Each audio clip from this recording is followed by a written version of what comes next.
Justice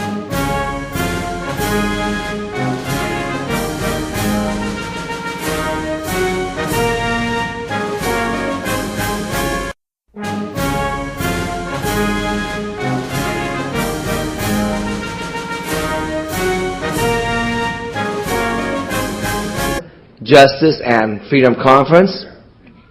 And my name is Paymon. I'm the founder and president of Freedom Law School and your host for this conference. And what I'd like to ask you to do, each of you, is to please pick up on your seat. You had a sheet of paper that on top of it reads American Freedom. And it has a colorful top of Liberty Bell, the Statue of Liberty, the We the People on the Constitution, the Declaration of Independence, and the American flag on the background. You see that? So it's a one-page sheet. This is American Freedom. So if you please pick that up and read that with me as together. We hold these truths to be self-evident, that all men are created equal, that they are endowed by their Creator with certain unalienable rights, that among these are life, liberty, and the pursuit of happiness, that to secure these rights, governments are instituted among men, deriving their just powers from the consent of the governed, that whenever any form of government becomes destructive of these ends, it is the right of the people to alter or abolish it, and to institute new government, laying its foundation on such principles and organizing its powers in such form as to them shall seem most likely to affect their safety and happiness. Prudence, indeed, will dictate that governments long established should not be changed for light and transient causes. And, accordingly, all experience hath shown that mankind are more disposed to suffer while evils are sufferable than to right themselves by abolishing the forms to which they are accustomed. But when a long train of abuses and usurpations, pursuing invariably the same object, evinces a design to reduce them under absolute despotism, it is their right, it is their duty to throw off such government and to provide new guards for their future security. And for the support of this declaration, with a firm reliance on the protection of divine providence, we mutually pledge to each other our lives, our fortunes, and our sacred honor. Right.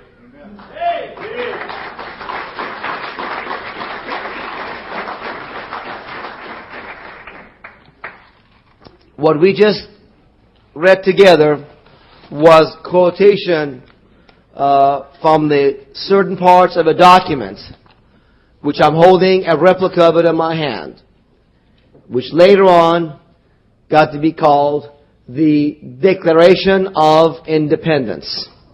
Okay, this was at that time 13 colonies, British colonies, who declared independence from the lawful so-called government of the time, the King of England. However, folks, even though this document was on July 4th, 1776 signed by many people who were at that time considered to be criminals and terrorists by the King of England, the revolution actually succeeded 5 years later, in August of 1781, after these people put their names on the dotted line that they're going to revolt against the lawful government of the time, which became unlawful and therefore had no more authority over them for the violation of the citizens' rights. And so therefore, folks, we start these conferences of Freedom Law School not with the Pledge of Allegiance, but with reading from the Declaration of Independence. We believe at Freedom Law School that in America, the problem is not the fact that American people are not patriotic, that they're not willing to pledge themselves to their country.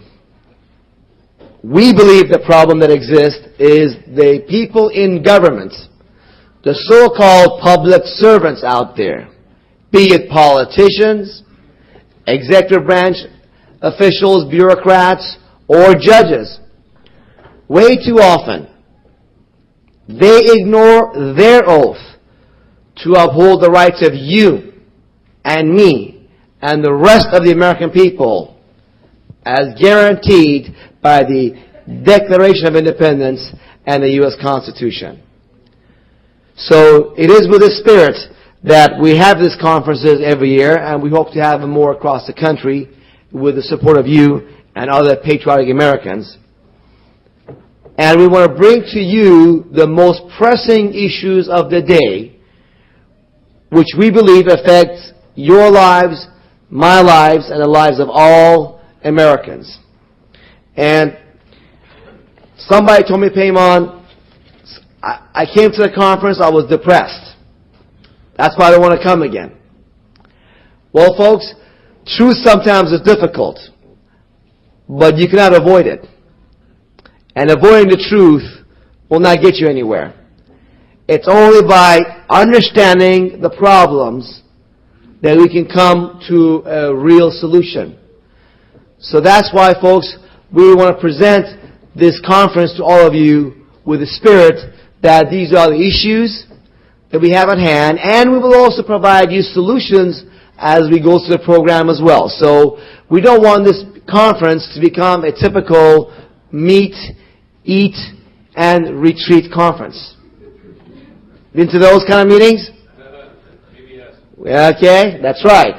We're committed to actually doing something about the problems that exist.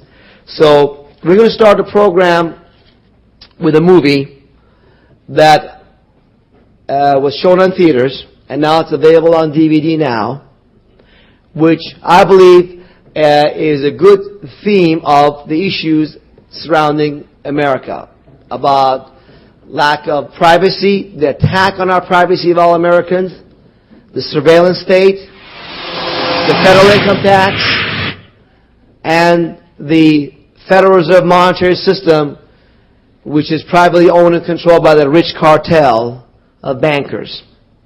The movie is called America, Freedom to Fascism.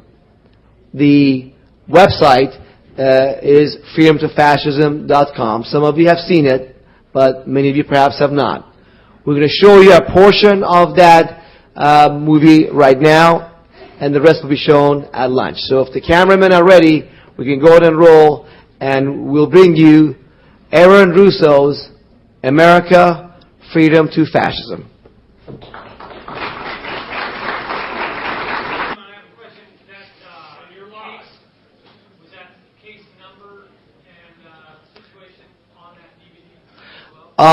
I'm not sure what the question is. Well, I can take it. We don't have a question and answer session, folks, at these conferences. The only reason for that is because we want to give the maximum time for our speakers.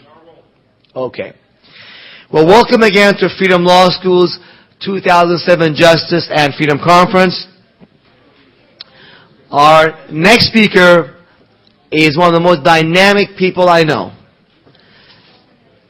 Originally, he's been in the entertainment field for many years, but got turned on to what's going on with our country and our government, our rights, our freedoms, the war, and more. And now he has been conducting a great radio program with his wife, Joyce Riley. The program is called The Power Hour, and their website is thepowerhour.com. He's the producer and director of one of the very best 911 documentaries, in my opinion, called In Plain Sight. And he has some very new, exciting footage from inside the Pentagon, what happened on 9/11. And Freedom Law School is honored to not only have this gentleman as one of our speakers, but also as the master of ceremonies to help me conduct this conference. It's been a great help to Freedom Law School, putting these conferences together, helping promoting it. Please help me give a warm hand of welcome to Mr. Dave vonKleist.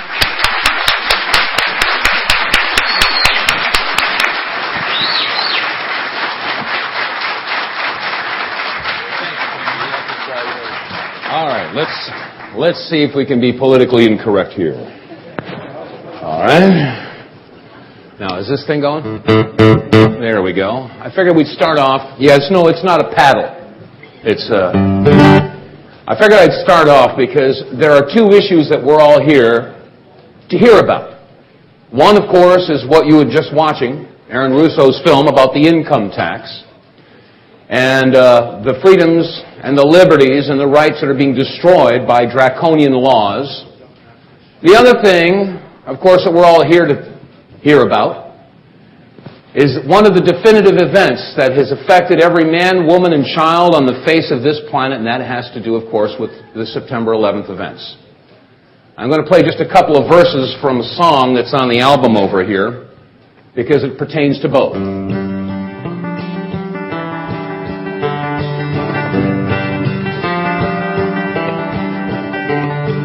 Opinions expressed by our numbers that grow may tell you some things that you don't want to know. You can say that we're crazy, you can call us a name, but unless we do something, the result is the same. For unknown generations, we've been living a lie. While some struggled for truth, many others stood by. Is the spirit within you? Do you think that you'll try to look for some answers and ask your lawmakers why? So come on, America, now is the time for uncovering their laws and exposing their crime. If we sit and do nothing, we forever will be to blame for the fall of our liberty.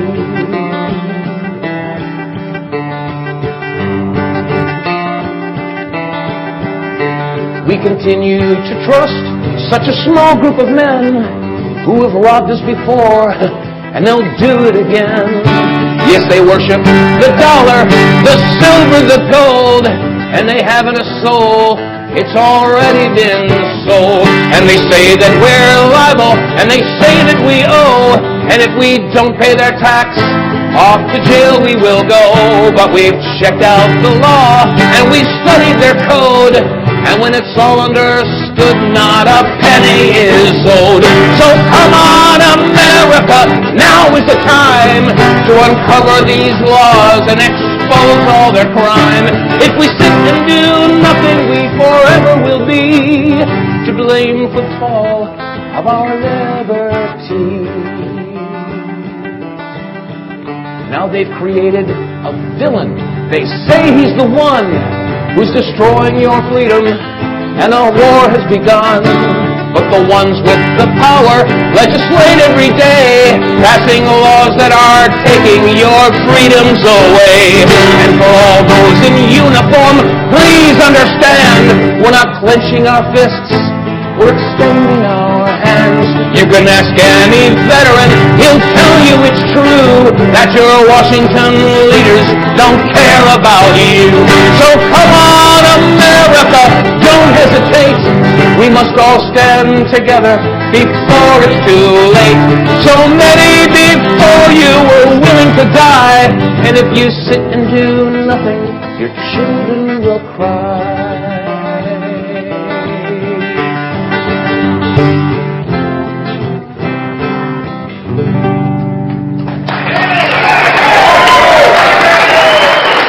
Okay, let's take this.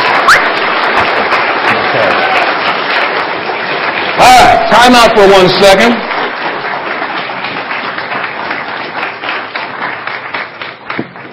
All right, let's see if I don't step on this. I'll unplug that. Hold on, just have multimedia presentations here. Okay. Now, is this sound thing happening here? Let's see what we got here. Okay, you're going to want to give me just a little bit more volume on that. All right.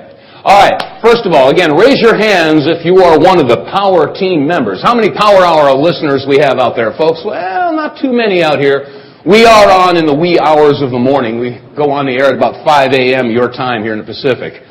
There is a replay in the evening, and that would start at about 7 o'clock. You check us out at thepowerhour.com.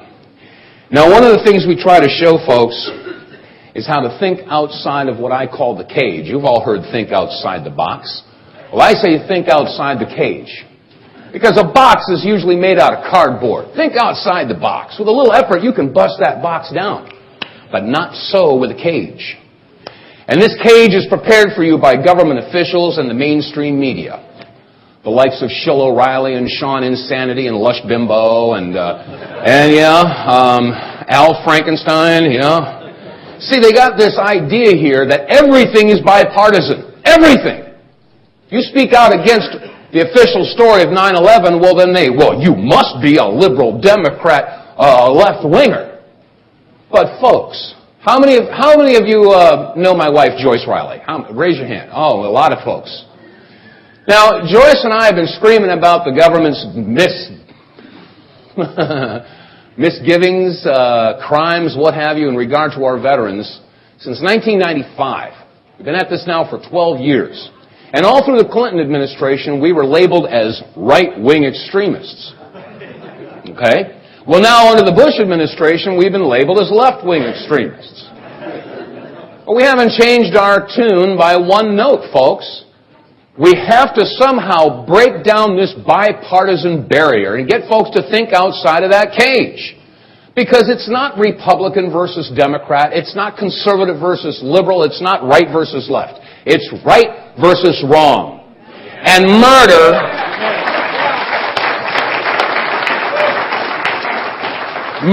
is not a partisan issue. Corruption is not a partisan issue. These are issues that, I'm sorry, but neither party holds a monopoly on these issues. And there are those that might, want to take every single thing and make it into one of these two-party issues. For instance, if I'm describing a fruit in a bowl of fruit, now standard fruit, nothing exotic or anything like that, but if I describe this one particular piece of fruit that's in the bowl, and I describe it as being yellow and slender and slightly curved, it has a peel on it, and you see monkeys eat it. Now, most would say, oh, well, that's a banana. Is that a Republican view of this description, or is it a Democratic view? You see what I'm saying? It's insane to try to label certain things as bipartisan issues, or as partisan issues, rather. But that's what's happening. So if we can break outside of the cage and start recognizing things for what they really are, and that is right versus wrong, we can start to make some progress. Now, another way we try to get folks to think outside of the cage, and now we're going to start moving into the issue of September 11th, because how many folks were here last year? Oh, wow, about half of you, okay. Now, I'm sure you're well aware that a lot has happened in this past year. And I'm going to be throwing in a couple of videos here. I'm going to show some clips from the In Plain Sight issue. And one of the first things that I would like to try to explain, a method of thinking outside of the cage, is common sense tells me that we have two different schools of thought when it comes to September 11th.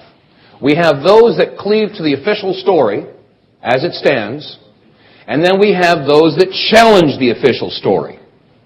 All right, let me see, what is this? Okay, beginning of disc, okay, fine, all right.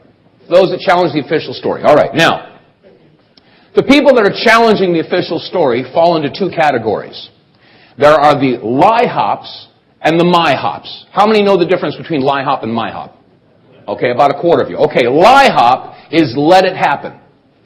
Now, these are the folks that believe, well, yeah, those terrorists did it. Osama and the Taliban and Al-Qaeda, they did it. And the government had information, and they knew it was going to happen, but they let it happen. Okay? The MIHOPs are the folks that believe that the government or factions within the government actually made it happen. All right? Now, we've heard from the LIHOPs and we've heard from the MIHOPs, and there's this headbutting that's going on between the two groups. And one group condemns and attacks the other. And this is the conflict that's going on within the 9/11 Truth community. So let's go down the most controversial path, because that's sort of what I do. All right? Let's look at it as if this is a MIHOP scenario. If indeed there was a part of the government, an agency with a rogue element, that made this happen, that planned it, that schemed it, let's utilize common sense. If this is a MIHOP scenario, then that means, to me anyway, that there would have to be several areas of operation in preparation for the big event. Okay, the first area of operation would be to plan the events themselves. Now, if they're going to plan an attack in New York and Washington, D.C., and this was going to be a huge worldwide event, they would take years of planning, take untold millions of dollars. But then again, if you're dealing with an unlimited budget black operation, money is no object. And it would probably take several hundred, not necessarily 1,000 or thousands of people, but a few hundred select people to be involved in the execution or the planning of the events of September 11th. So that would be the first area of operation. The second area of operation would be to plant a rabbit trail. I mean, you've got to have somebody to blame it on.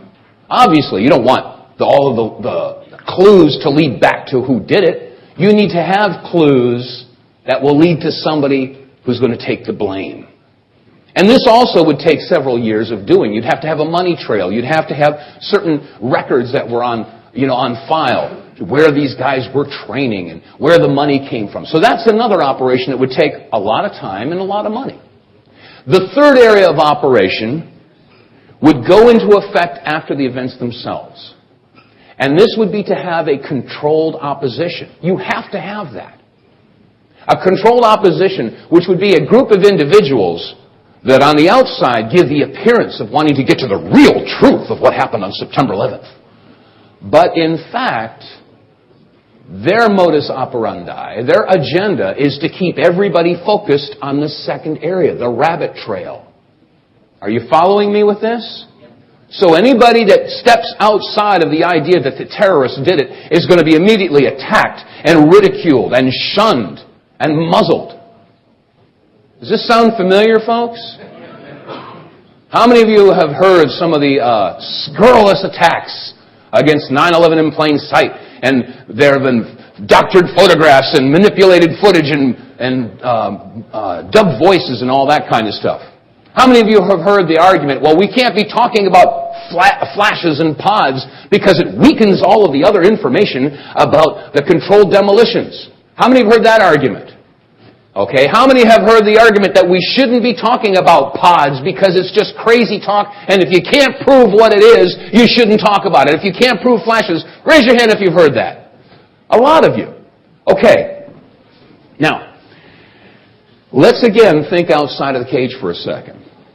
Okay, let's say that you have to put someone that you love on a bus. And the bus is going to go from Los Angeles to, let's say, Las Vegas. And so you take this loved one, your daughter, your son, your wife, your girlfriend, your mom, somebody that you really love, you hold near and dear to your heart. And you take them down to the Greyhound bus terminal, you buy a Greyhound bus, and you stick them on that Greyhound bus, and off it goes. A couple hours later, we interrupt this broadcast to bring you a special news bulletin. A Greyhound bus bound from Los Angeles to Las Vegas skidded out of control as it entered the city. It slammed into a barrier, exploded, and all were killed. Oh man, you just lost your daughter, or your son, or your mom, and you're upset. Anybody would be. Well, the flags are half-staffed and they have memorial services, and a couple weeks later, somebody shows up with a video. They had a camcorder. and they were sightseeing. And they heard screeching tires, and they shot the camera around just in time to see this bus go through the viewfinder. And it crashes and explodes. And when you rewind the tape and look at it in slow motion, this bus says Trailways on the side. Question: where's the Greyhound bus? Do you understand the question? Well, then why is it that when somebody asks, where's the Greyhound bus, should we ridicule that person? Should we demonize that person? Should we persecute them and prosecute them and muzzle them? Of course not. Should we do the same to the person who shot the video? Of course not. Should we negate the video footage proving it was a Trailways bus simply because we don't know where the Greyhound bus went? Of course not. Well, this is the same argument that's being made by those that say, well, if you can't tell me what the flash is, well, then you shouldn't be talking about it. You shouldn't be talking about that pod. And you know, pressure was brought to bear right after 9/11 in plain sight came out. And folks approached me and says, you know, you shouldn't be talking about that stuff. That's just too crazy. To even suggest that these planes were substituted. I mean, I can't even go there unless you can prove where those other planes went. And this is the flaw in the logic that has been holding up for the past several years. And some have succumbed to that pressure because I wouldn't take it out. I said, look, if I don't have an explanation as to what happened with these flashes and pods, well then I'm sorry, I'm not taking it out. So the bottom line here, I'm going to play just a real quick clip. Let me see if I can get this thing to go. Come on, let's go. Let's look at this Here we go. that was taken near Ground Zero. Let's see, is the sound down on this? The South Tower. And the smoke that's There we rising go. into the sky, which is completely hidden from view. I'm just going to run this for a second here On the because left, this is the issue that just got me entering on the all field this of vision trouble. of the camera, we see the plane just before it hits the South Tower. Note a couple of items here.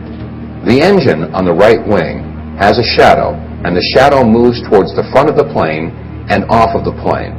So the anomaly that appears to be attached to the belly of this plane could not be caused by a shadow.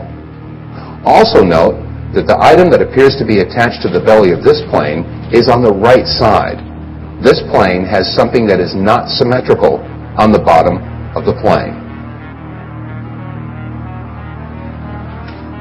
When we compare that with the bottom of a regular 767, we'll note that a normal 767 has a belly that is smooth. This plane does not.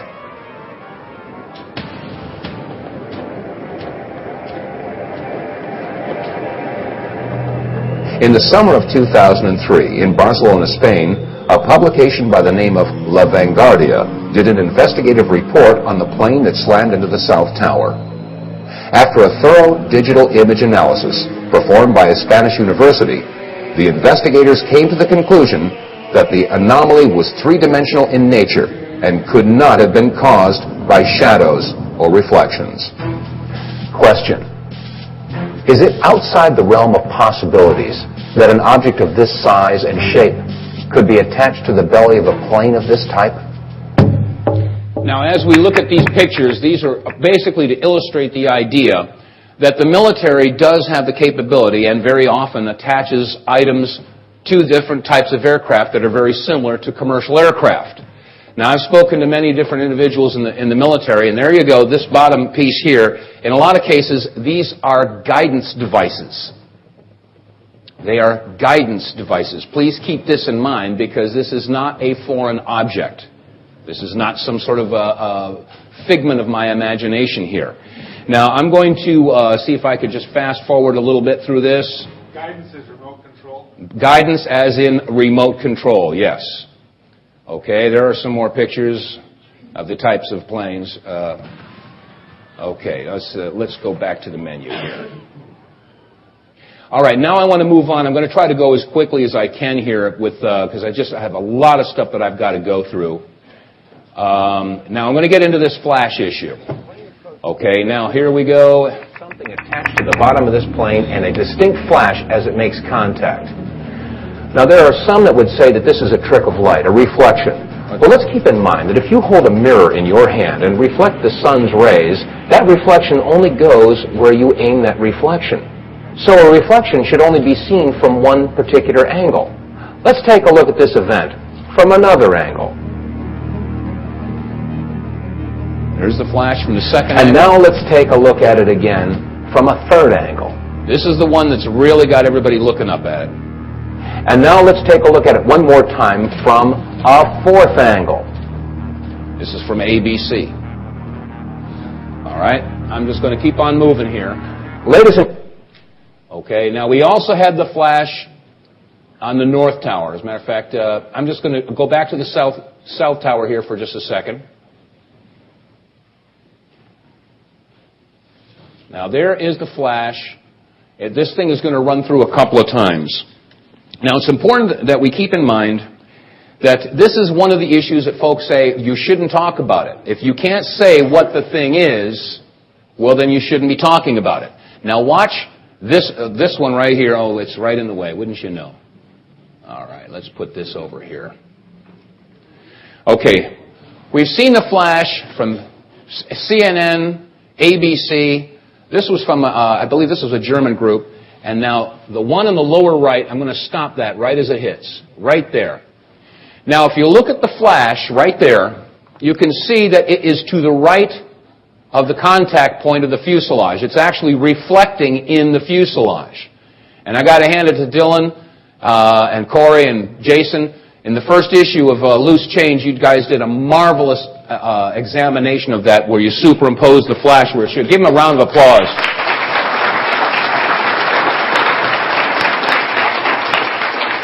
Okay, so we went through the analysis of this, and we've talked to, as I mentioned, Joyce and I have a lot of contacts in the military. We've talked to people in the Air Force and all kinds of stuff, and they looked at this whole thing.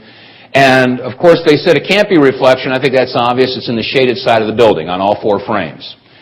It can't be sparks from the nose hitting the concrete because, first of all, aluminum doesn't spark and neither does fiberglass. And second of all, it's not at the contact point. Thirdly, static discharge. How many folks have reached out to your car and gotten a shock? Only that many, huh? Okay. No, seriously. How many people have gotten a shock from the car door? There we go. Yeah. Thank you. Oh, I know it's so heavy. Oh. Well, when you reach out for the car handle, it doesn't jump off your elbow or your knee or any other part of your body. It's the closest point of contact. So if that's the case, then a static discharge would have happened at the contact point of the nose. So if it's not a reflection, it's not sparks from contact, and it's not a static discharge, the only other possibility is some sort of an incendiary event. Now, I'm just going to take this clip off for a second. I could put it back on. Don't worry about it. Just set it right here. I've been trying to get this issue back out there, right here. Made a T-shirt up not too long ago. I'll take it off. I'll clip it back on the tie in a second. Made up a T-shirt because every time the subject was brought up, here came the attacks. And nobody could come up with an explanation. I don't have an explanation, but what we do know is that it's not a terrorist with a plastic knife. That's the issue. And I will give the shirt off my back to the first person who can come up with a logical explanation as to what that issue is. If the T-shirt says, what is the flash and why is it not discussed? We're never going to find out unless we discuss it. All right. I'll put the clip back on here. It was just a cheap excuse to take off that T-shirt because it was getting too hot. Well, you take a number, you and about a whole bunch of other people. All right, now we know that the flash happened on the South Tower. Come on, let's go back here. All right, back to the menu. Wake up. Here we go. Now we're going to take one more look at the flash, but this time it's from the North Tower. You'll notice that as the plane approaches the tower... Dave. First of all. Okay. Now again, this was from the Naudet brothers footage. It is the only known footage, aside from one home video that doesn't show anything. Here's the plane about to hit. And if you look, here comes the flash, just as it's about to make contact. And let me see, did it already make contact? Here it comes. Here's the shadow, and then there it is. The flash occurs before the plane makes contact. And again, if you look at it, how many people seeing this for the first time? Raise your hand. A lot of you. Okay, there's the flash. Now this time we're going to run it backwards so you can see the plane back out of the building. It's very important to understand that the shadow and the plane will meet at the point of contact. All right, now here comes the shadow. There's the flash again. This is very important because the flash... Now, the point here is that what is this doggone flash? We already discussed that it can't be this, or this, so it's going to have to be an incendiary. Here's the plane backing out, and notice the shadow. There is the flash. It happened before the plane made contact. Now, this issue of the flash and the pod has been a point of argument, of discussion, and of a lot of, shall we say, hard feelings in the 9/11 truth community. Folks have just absolutely come unhooked over this particular situation. I'm going to play for you. Now, we've been working on the sequel to 9/11 in Plain Sight. We hope to have it out in about 6 to 8 weeks. It's going to be called 9/11 Ripple Effect. And if In Plain Sight made a splash, this puppy is going to displace all the water in the pool.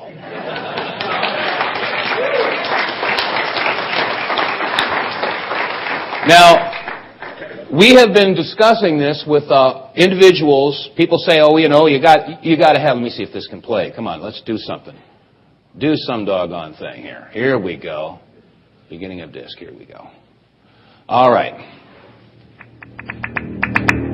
We've been discussing this with military people and with airline pilots, and you're going to be thrilled and some of you dismayed by what you're going to hear. Because up to this point, the only open discussion has been, fighting off the attacks from Popular Mechanics magazine, where they had their guy Ron Greeley, who identifies mountains and valleys from space photographs, and that was their expert. No experts from the mainstream or from the official story will address this issue of the pod or the flash. Now, some folks say, "Oh, Dave, will you get off this flash or the pod thing?" I'm sorry, I didn't get married to it. It got married to me. Okay? So anyway, here is just a quick clip from the upcoming film. And here we go. All the recorded sources, all the different photographic evidence that was produced by all the CNN and ABC and all indicate, they all show this pod. It's there. You can see it with your own eyes. And in my professional opinion, that there was a pod attached to the bottom of that aircraft, and therefore it was not United Airlines Flight 175. You do find a feature on these planes that was accented in the early DVD entitled In Plain Sight, suggestive of something that has been referred to as the pod, but which George Nelson has simply described as a non-standard feature. Anybody can see the other piece of equipment right there in the center line on the starboard side of that fuselage. It can't be anything other than an external piece of equipment. Pods under the plane suggesting they might be some sort of military plane, and flashes suggesting that they might be igniting large fireballs for spectacular television effect. Personally, I'm not convinced that that's true, but I'm also I'm not convinced that we need to dismiss that hypothesis. I've looked at these images, and some of the pod images, I think, they don't look to me like just optical illusions, like the people who've debunked this claim. Hijackers could not install this kind of equipment on an airplane without somebody seeing it happen. Well, the pod could have been a number of things. It could have been even a missile attached. It could have been some kind of explosive attached. But whatever it was, it didn't belong there on a commercial flight. I have looked at the films of the plane hitting the South Tower, and I have seen the slowed down version. And it is obvious to me that on more than 2 or 3 of these films, there is a flash of some sort that takes place just as these planes are about to smack into the buildings. I cannot tell you what that is, but I can tell you what it's not. It's not a box cutter. One of my experiences in the Army was being in charge of the Army's imagery interpretation for scientific and technical intelligence during the Cold War. I measured pieces of Soviet equipment from photographs. It was my job. I look at the hole in the Pentagon, and I look at the size of an airplane that was supposed to have hit the Pentagon, and I said, the plane does not fit in that hole. So what did hit the Pentagon? What hit it? Where is it? What's going on?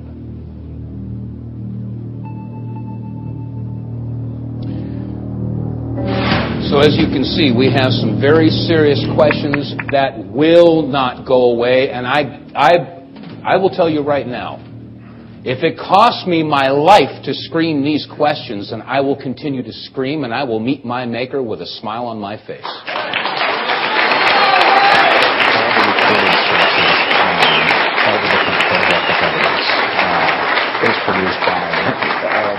And for those of you that don't want these questions asked, I'm sorry. I don't know what to tell you. I just don't know what to tell you. Now, I'm going to give you another quick analogy here because, and then I want to move into the Pentagon. We've got a little bit of a late start. Where's Payman? How much time have I got here? All day. I got all day. All right. Fine. All right. Now, again, the argument has been made by some folks that say, look, since you can't explain definitively what the pod is and what the flash is, don't talk about it because it muddies the water. It poisons the well. It destroys all the good research that's been done about the controlled demolitions. Now, I'm sure a lot of you have heard all the stuff about controlled demolitions, and we covered it in 9/11 in plain sight, and I don't think there's anybody in this room that disagrees with the idea that those buildings, North Tower, South Tower, and Building 7, had to have come down by controlled demolitions. Does everybody agree? Raise your hand. All right. Now, here we go. Let's think outside of the cage. All right. Now, let's think for a minute. If we are dealing with controlled demolitions, and if we are dealing with terrorists, Hani Hanjour, Osama bin Laden, Al-Qaeda, Taliban, whoever, the terrorists did it. Terrorists did it. They did it. They did it. Okay, stop for 1 second. Let's think. If terrorists were involved in hijacking planes and flying them into targets on September 11th, then that means that either A, they had to have been in collusion with those that placed the charges. Whoa, now wait a second. We're talking placing charges in the North Tower, the South Tower, and Building 7. Building 7, the most secure building on the East Coast aside from the Pentagon. It had CIA offices, Homeland Security, Rudy Giuliani. They had all kinds of research investigation papers and a whole bunch of gold in that building. That building was secure. Are we to believe that the Taliban and Osama, working out of a cave with a laptop, was able to get people inside and plant all these charges inside? Hello? All right. So does anybody believe that the Taliban and Osama and Hani Hanjour and all those people had anything to do with planting the charges? Raise your hand if you think that they could pull this one off. Oh, nobody raised their hand. Okay, then that means it has to be B. That means that the hijackers took over these planes and gloriously, they just so happened to fly planes into buildings that were scheduled for demolition just a few minutes later. Okay. So, if it's not A, collusion, and it's not B, coincidence, that means maybe, just maybe, the terrorist story is the rabbit trail. Remember I talked about the 3 areas of operation, planning the events themselves, and then number 2 was planting the rabbit trail, and number 3 was to have a controlled opposition to keep everybody on the rabbit trail. Does anybody get it now, okay? So how is it possible that so many people, when you stop talking about terrorists and you entertain the idea that maybe there were switched planes, or maybe it wasn't the hijacked planes, some people start freaking out. Well, I'll tell you what, again, all of the indications that I'm getting from military people, from the airline pilots, and from people that just have the God-given ability to think outside of the cage, all of a sudden that 500-watt bulb is going off over their head. And if you haven't seen the article by Glenn Stanish, the airline pilot you just heard from, please go to thepowerhour.com and click on the 9/11 analysis and look for the article by Glenn Stanish, an analysis of Flight 175. All of a sudden, because we've been forcing this issue, people are starting to get it that the issue about terrorists hijacking planes is the patsy. Okay, I'm going to entertain you for just a second with another analogy. Let's say that I am an unscrupulous businessman in my community. I'm filthy rich. I'm a member of the selectmen in the town council. I have a lot of power, a lot of money. I make widgets. Yes, I make them outside of the country. I make a healthy profit on my widgets. And as I've crawled my way up the ladder of success, I've left in my wake all of the ruined lives of the people that I've stepped on. But I don't care because I'm filthy rich and I've got power. Well, you know, right down the street from me, there's another guy that makes widgets. This guy makes his widgets in the United States. This guy takes less of a profit. And he makes a better product than I do. And he's going to be running for town council. He just might take my seat. I don't like this guy. He represents a shall we say, competition and a threat to my prestige and my power. So I scheme up a plot, and in the dead of night, I sneak down around his house and I plant explosives all around his house. And in my pocket, I got a little button. I can press it anytime I want to and blow him and his family kingdom come. But I can't do it because that would be too obvious. I have to have a patsy. Let's see. So I get in my car, I go down to the local convenience store. And there's kids hanging out there with a blue glow underneath their car, and the music's going, and they got purple hair, and they got earrings, and they got all that weird stuff. Hey, guys, I'm having a party this weekend, this Friday night, and I'll tell you what, I'll pay you each $50 to come down my street and let off a bunch of fire. Make it $100. I got bags of fireworks here. You guys game? You want to do this? Dude, $100, let off fireworks? Yeah, all right. Okay, Beavis, anytime you want. So 6 o'clock it's planned. And so 6 o'clock I'm having a cocktail party. And I've got the mayor there, and I've got the judge, and the chief of police, and the fire commissioner, and I've got all these people, and we're all hobnobbing, and we're having our martinis, and it gets to be 6 o'clock, and let's step outside for the entertainment. And everybody, and they go outside, and the fireworks start going off, and everybody's, ooh, ah, and I reach in my pocket, and that guy's house, boom! Whoa, the fire trucks get over, and then the police get there. Who do they arrest? The kids. Is it possible that Osama and the Taliban and Al-Qaeda were the kids? Is it possible that they were set up to do something that they didn't know was going to be this big? Maybe as some sort of a hijacking, but certainly not to fly it into the World Trade Center. Is it possible that there was some other plot, some scheme afoot to take attention away from the real perpetrators and also legitimize not one but two illegal wars? Whoa, the puzzle pieces start to fit together. Thinking outside of the cage, folks, get ready. You could become a person of interest. Now, I'm going to change gears a little bit because how many folks remember last May there was a big news story? They were going to come out with some new footage from the Pentagon. New footage was going to prove that Flight 77 hit. And they were promoting it. How many people remember last May 17th? You remember that. Big news. Well, I want to play for you. Let me see if I can pull this up here. Come on now. Come on. Okay. Stop that.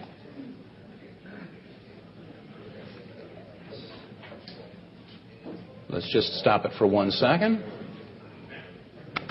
There we go. That's what I'm looking for. Here we go. Now, as they were preparing for this release, now this is real important, folks, because we're going to get you're going to see how this whole thing works. As they were preparing for the release of this new footage, Kira Phillips on CNN was interviewing Jamie McIntyre. Remember Jamie McIntyre? He's the senior Pentagon correspondent. And as they were preparing for the 1 o'clock Eastern Time release of this new footage, the subject about the Pentagon and the controversies that surround it came up. And Kira Phillips asked Jamie McIntyre what he thought about some of these alternative theories about something other than a 757. If you want to crank up the audio on this one just a little bit, that might be a little bit low. Here's what he said. On September 11th, having seen the plane wreckage and photographed it myself personally, I can tell you that that's nonsense. But Okay, now I'll play that again. Now, she asked him if there was any possibility that something other than a 757 hit the Pentagon. Here, and again, this is this past May 17th. Here's what he said. Having been there on September 11th, having seen the plane wreckage and photographed it myself personally, I can tell you that that's nonsense. Okay, he said he took pictures of it himself personally. He says, oh, these alternate theories are just nonsense. He also went on to say, listen carefully. You know, it might have appeared that way, but from my close-up... Hold on a second. He also went on to say, here it is. I had a camera with me. I took pictures of some of the wreckage, some of the parts of the fuselage, of part of the cockpit, until they told us we had to move back away from the scene. Listen to it again. He says, I had a camera. I took pictures of the what? I had a camera with me. I took pictures of some of the wreckage, some of the parts of the fuselage. Fuselage! Right there. Until they told us we had to move back away from the scene. Now, this is last May 18th. When I heard him say this, thank you, God, I had my VCR tape rolling. I said, wait a second. He just said he took pictures of the fuselage, having been there myself, having taken pictures of the fuselage. So, I went back to September 11th and got his video of him reporting live at the Pentagon. Listen what he said live on September 11th. Now, listen carefully. You know, it might have appeared that way, but from my close-up inspection, there's no evidence of a plane having crashed anywhere near the Pentagon. The only site is the actual side of the building that's crashed in, and as I said, the only pieces left that you can see are small enough that you could pick up in your hand. There are no large tail sections, wing sections, a fuselage, nothing like that anywhere around, which would indicate that the entire plane crashed into the side of the Pentagon. All right, did you catch that? So,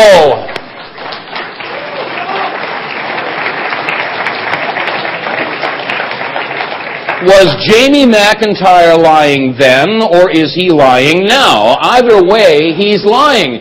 That's why he's senior Pentagon correspondent. All right, now, let's see. Now, there was a news release we put out on this. Come on, let's see if we can't get this rolling here. Okay. There was a news release, 5 minutes. Oh, man. All right, I'll tell you what. I'll go really fast. There was a news release we put out, and it got out there on the mainstream, and I got a phone call from CNN. So they said that we'd like to have you come on the Glenn Beck show. Oh, how many saw Glenn Beck? Okay, just a few of you. I'm going to play this thing. And watch how Glenn Beck handled this whole thing, because they had to do... Conspiracy theories, sure, they're fun. They help us keep that dream alive that someday we really will walk on the moon, and that next Christmas, your stocking could be stuffed with an Elvis comeback album. Actually, some aren't so fun. Ever since 9/11, a bunch of theorists, otherwise known as people with active imaginations, no common sense, and a lot of time on their hands, have insisted that explosives inside the World Trade Center brought the towers down, that all the victims in the first plane really didn't die because there were no passengers, and that no plane ever hit the Pentagon.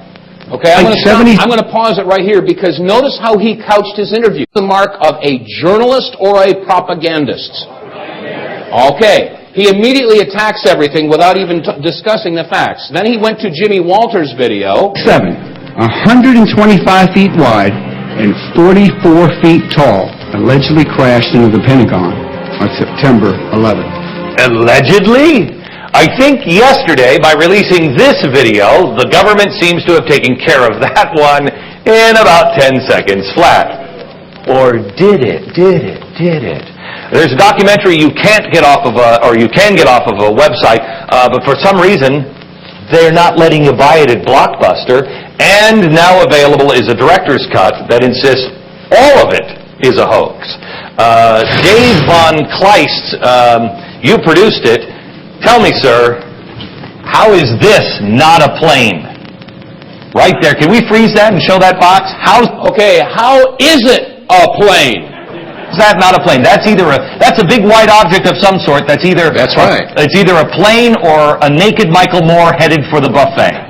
It's something, there's no doubt about it. But the question is definitively, is that Flight 77? And according to the military experts that have seen our video, 9/11 in plain sight, it is absolutely not. And that's according to two-star General Albert Stubblebine with 30 years experience in charge of photo analysis at the Pentagon, and also Colonel George Nelson, United States Air Force, with 30 years experience identifying aircraft and aircraft parts.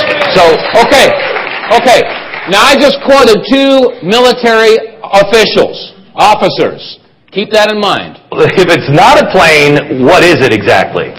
I don't know. I didn't say it was a 757 that hit the Pentagon. That was, of course, the mainstream media, the networks, et cetera, et cetera. The question is, if that is Flight 77, a Boeing 757, how do we explain the photographs and the video footage that to this point has not really been addressed in an open and honest forum in the mainstream media? Okay, I'm going to pause it again. Now, as I was driving to the studio, I had asked them, I said, look, if you're calling me to be on this program, obviously it's because of 9/11 in plain sight and the video clips that have drawn attention to the controversies. So if you're going to have me on, common sense tells me you would want to show some of the clips. And I would include the flash, the pod, and the pre-collapse photos of the Pentagon.